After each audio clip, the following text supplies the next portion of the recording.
Hi and welcome, this is Eleni and today's video is part of an art collaboration and video hop called 3 Girls and 12 Faces with me at elenisartstuff, Marie at Mixed Creativity by Marie and Bea at Bea Grob Mixed Media and More.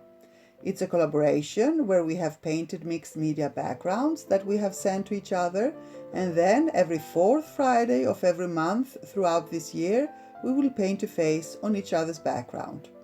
You can find all the information about it in the description box. There you can also find the links to Marie's and Bea's videos, and please hop over there to check out the faces they created for this month. Now, if this video is too fast for you, you can easily slow it down with only 3 clicks. Find out how to do that in the description box. Hope you enjoy our creative journey and maybe get inspired in the process. Don't hesitate to leave any questions you may have, and if you appreciate our videos and want to support our channels, there are some easy ways to do that. You can like and comment under them, subscribe and click the notification bell. Thank you so much for being here. Stay safe and see you soon. Love and kisses.